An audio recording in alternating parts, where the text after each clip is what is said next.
నిజమైన స్నేహం ఎటువంటిది? గొప్ప, పేద అనే తారతమ్యం లేకుండా ఉంటుందా? చదువుకునే విద్యార్థి దశలో మనకు చాలా మంది స్నేహితులు ఉంటారు. అందులో కొందరు గొప్పవారవుతారు. కొందరు సామాన్యులుగా ఉంటారు. కొందరు మరీ పేదవాళ్ళుగా ఉంటారు. అటువంటప్పుడు స్నేహం అనేది నడుస్తుందా? అసలు గొప్ప స్నేహం ఎలా ఉంటుంది అని తెలుసుకోవడానికి కుచేలుడి కథను తెలుసుకుందాం. కుచేలుడి అసలు పేరు సుదాముడు. మంచి మంచి మాలలు అల్లి భగవంతుడికి సమర్పించి భగవంతుణ్ణి ధ్యానిస్తూ ఉండేవాడు. అసలు కుచేలుడు ఆయన జీవిత కాలంలో చిరుగులేని పంచెని కట్టుకోలేదు. అందుకే అతన్ని కుచేలుడు అని పేరు పెట్టి పరిహాసం ఆడేవారు. చేలము అనగా వస్త్రము, కుచేలము అనగా చిరిగిపోయిన బట్ట అని అర్థము. కుచేలుడు చాలా దారిద్ర్యాన్ని అనుభవిస్తూ ఉండేవాడు. చివరకు భార్యాబిడ్డలను కూడా పోషించలేని స్థితిలో ఉన్నాడు. కుచేలుని భార్య పేరు అనురక్త. ఆవిడ ఒక రోజు భర్తతో అంది, మహానుభావా, ఆకలి వేస్తే మీరు ఓర్చుకుంటారు, నేను ఓర్చుకుంటాను. కానీ పిల్లలి ఆకలిని నేను చూడలేకపోతున్నాను. బిడ్డల్ని పోషించాలి కదా. కాబట్టి మీరు పాటిస్తానంటే ఒక సలహా చెప్తాను. మీకు గొప్ప స్నేహితుడు ఉన్నాడు కదా, మీరు వెళ్ళి ఆయన్ను ఒక్కసారి సహాయం అడగండి. భార్య అలా అనేసరికి కుచేలునికి ఇష్టం లేకపోయినా భార్య పిల్లల కోసం స్నేహితుణ్ణి సహాయం అడగడానికి వెళ్ళాలని అనుకుంటాడు. కానీ పెద్దవాళ్ళ దగ్గరికి, స్నేహితుల దగ్గరికి, గురువుల దగ్గరికి ఒట్టి చేతులతో వెళ్ళకూడదు కదా. స్నేహితుడికి ఏమైనా కానుక పట్టుకు వెళ్ళాలి. ఆయనకు పట్టుకు వెళ్ళటానికి మన ఇంట్లో ఏమీ లేదు కదా అని భార్యతో అంటాడు. దానికి ఆమె, మనకి ఉన్నదే మనం ఇద్దాము. మన ఇంట్లో గుప్పెడు అటుకులు ఉన్నాయి.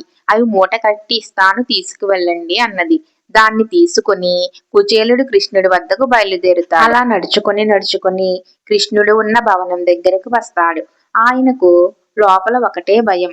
అసలు ద్వారపాలకులు నన్ను లోపలికి వెళ్ళనిస్తారా, వెళ్ళనివ్వరా అని. ఎలాగో ఒకలాగా లోపలికి వెళ్ళాడు. శ్రీకృష్ణుడు, రుక్మిణీదేవి కలిసి హంసతూలికా తల్పం మీద కూర్చొని ఉన్నారు. శ్రీకృష్ణుడి వైభవాన్ని చూసి కుచేలుడు ఆశ్చర్యపోయాడు.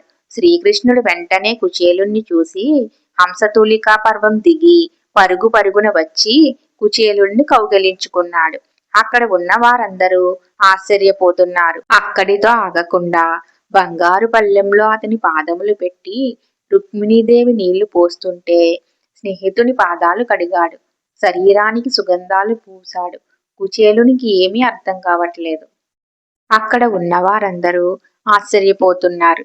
అసలు ఎవరితను? కృష్ణుడు ఇంత ప్రేమగా చూస్తున్నాడు అని అనుకుంటున్నారు. అలా చాలాసేపు అయిన తరువాత ఇద్దరు బాల్య స్నేహాన్ని గుర్తు చేసుకొని ఎన్నో కబుర్లను చెప్పుకుంటారు. అలా కొంచెం సమయం గడిచిన తరువాత శ్రీకృష్ణుడు కుచేలుని అడుగుతాడు, కుచేలా, నా కోసం ఏమి తీసుకొచ్చావని. పాపం కుచేలుడు తల వంచుకుంటాడు. ఎందుకంటే పాతగా ఉన్న బట్టలో మూట కట్టిన అటుకులు ఇవ్వటానికి ఆయనకు సిగ్గుగా అనిపిస్తుంది. కానీ భగవంతుడైన కృష్ణుడికి తెలియనిదంటూ ఉంటుందా? స్నేహితుడి యొక్క బాధను గమనించి, కుచేలా, నువ్వు ఏమి తీసుకువచ్చినా అది ప్రేమగా ఇస్తే నాకు ఆనందం. నువ్వు ఇవ్వకపోతే నేను తీసుకోలేనా అని మూటలోంచి గుప్పెడు అటుకులు తీసుకుని తింటాడు. కృష్ణుడు అంటాడు, నీ భార్య పిల్లలు బాగున్నారా అని అడుగుతాడు. కానీ కుచేలుడికి శ్రీకృష్ణుడి సహాయం అడగాలని అనిపించదు. మౌనంగా ఉండి ఆ రాత్రి అక్కడే విశ్రాంతి తీసుకుని విందు భోజనం చేసి మరుసటి రోజు ఉదయాన్నే అక్కడి నుంచి బయలుదేరుతాడు.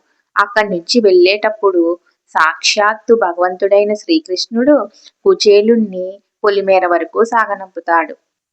కుచేలుడు అతని ఇంటికి వెళ్ళేసరికి అక్కడ ఆయన ఇల్లు కనిపించలేదు. వెతుకుతున్నాడు. ఆయన ఇల్లు ఉండే చోట ఒక పెద్ద భవనము, అక్కడ సేవలు చేయడానికి సేవకులు అందరూ ఉన్నారు. కుచేలుడి భార్య పిల్లలు మంచి మంచి పట్టు వస్త్రాలు ధరించి కుచేలుడు కోసం ఎదురు చూస్తున్నారు. అదంతా చూసిన కుచేలుడు ఆశ్చర్యపోతున్నాడు. ఆయన ఏమీ అడగకపోయినా పరమాత్ముని అనుగ్రహం కలిగితే ఈ దారిద్ర్యం క్షణాల్లో పోతుంది కదా అని మనస్ఫూర్తిగా చేతులెత్తి శ్రీకృష్ణుడికి నమస్కారం చేసుకున్నాడు. అంటే ఇక్కడ చూడండి, బాల్య స్నేహాన్ని గుర్తుపెట్టుకోవడం అనేది ఎంత గొప్పది. భగవంతుడు అయి ఉండి కుచేలుడి మనసులో ఏముందో గ్రహించి అతనికి సమస్త సంపదలు ఇవ్వడం ఎంత గొప్పది. స్నేహ సంబంధాలు చాలా గొప్పవి అని చెప్పడానికి మనము శ్రీకృష్ణుడు కుచేలుడు కథను తప్పకుండా తెలుసుకోవాలి.